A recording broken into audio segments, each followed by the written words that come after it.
and shit, welcome back. Ed here. Thank you guys for tuning in. We got a good video for you today. We're going to talk about certain steroids, which ones are good to take, which ones aren't good to take, specifically for the purpose of just getting big, getting strong, looking good on the beach, but not necessarily competing and destroying your body.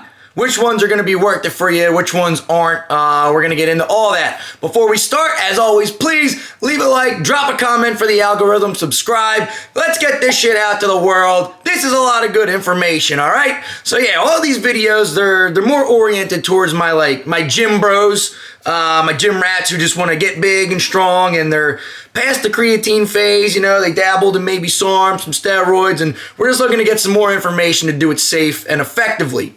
So, with that, let's talk about it. Which steroids are worth your time? Which ones really aren't? Which ones should you avoid like the plague? Well, as we know, there's three different classes of steroids. You got your DHT derivatives, you got your testosterone derivatives, and you got your 19-NORs. Now, some of them are injectable, some of them are oral. We're going to talk about first what I would consider the top tier, the safest, most used, kind of the best steroids out there. As always, testosterone, that's the king, tried and true. You gotta have daddy testosterone in there when you're running a steroid cycle. You can do it without testosterone. You can use something else as a test base or just run a short oral only one. You're not gonna get a great cycle out of that. So, testosterone, that's a must have. Usually when guys run testosterone and they go like the next step, they add in a second injectable compound, usually being either primobolan, masteron, Equipoise, or some type of nandrolone being either DECA or NPP. I would list the top tier as primobolan as my number 2. Kind of like safest, most effective steroid up there with testosterone. It's not going to be safe no matter what. All steroids come with their side effects, and you know, we're just trying to mitigate that and pick the safest ones for us. So I would put primobolan at the top of the list there with testosterone. I would also throw Anavar in there as well. Anavar, it works. It's very effective, and it's not actually that hard on the body. Another one that I haven't tried yet, but I do want to try, is actually Proviron. I heard there's a lot of good qualities with that one. Minimal side effects, not much harm to the body. So Proviron I would throw up there in the top category as well. So far we got Test, Primo, Anavar, and Proviron. I think those should be at the top of your list there as the kind of safest, most effective ways to go about taking steroids. Some guys will throw Masteron in there as well as kind of another top one. And Equipoise I get mixed reviews on. Some guys say that the kidney and liver damage that it causes and increases in blood pressure, psychiatric effects, yada, yada, yada, it ain't worth it. I know a lot of bodybuilders kind of swear by it as like a good mass gainer. As a rule of thumb, I like to avoid anything that is designed for animals. So I know Equipoise and Trenbolone. I think Equipoise might have been tested on people at some point, and I think Tren was maybe too, but ultimately, yeah, they're both designed for cows and horses, not for people. So I avoid them. If it's not designed for people to take, I don't want to be putting it in my body.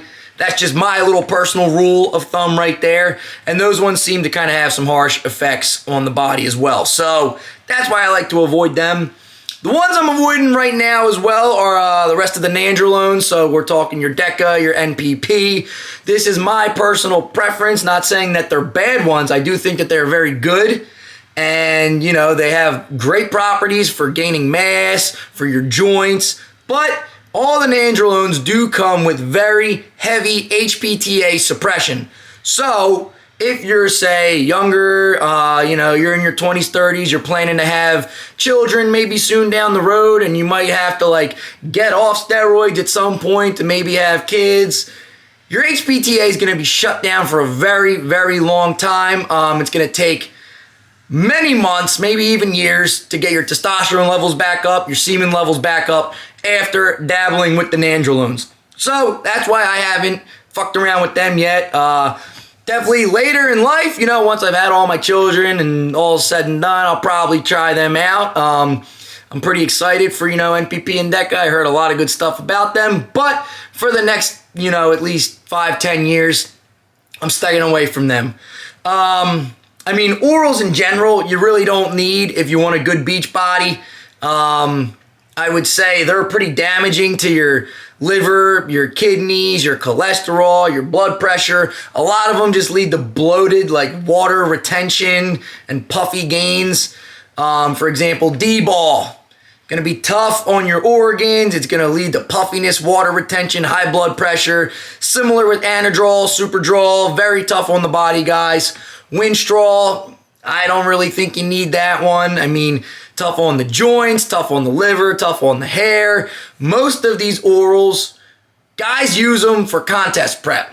They don't use them in the off season. So if you just want to look good for the beach, you don't need them.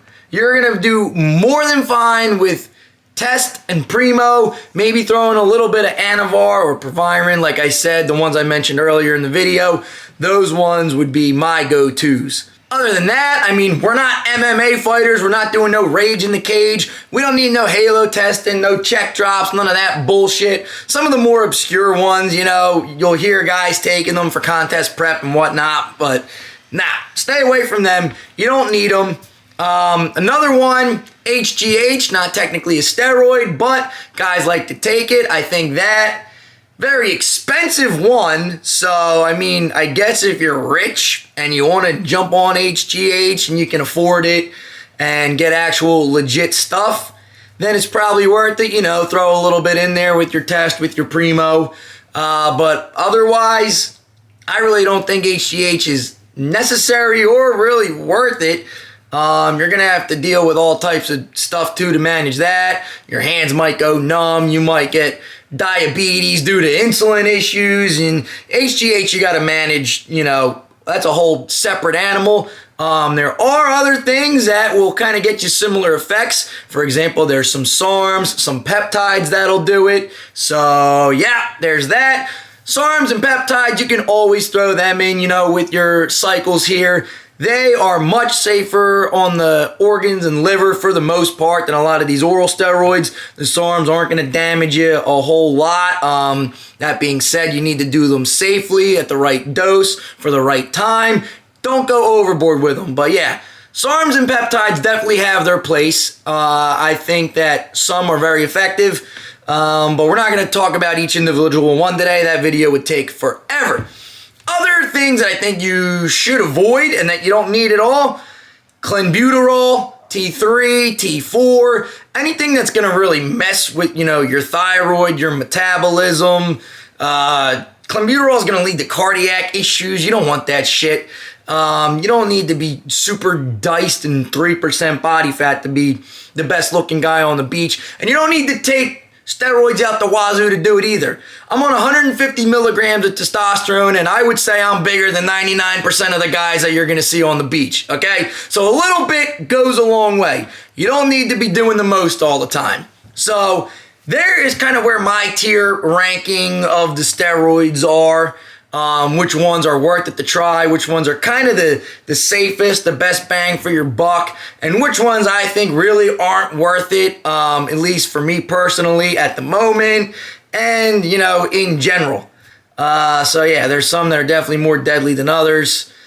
Just be careful, guys. Do your research. Use this as a starting point.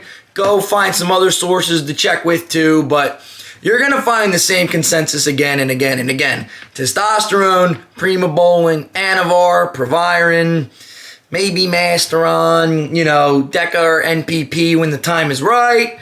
But other than that, stay away from the orals as much as you can. Stay away from the trend. There you have it. That's my spiel for today. If you guys got any questions, drop them below. Let me know what you want to see in the upcoming videos. But that's all I got for you today. So with that, Ed out. Thank you for watching. Bye-bye.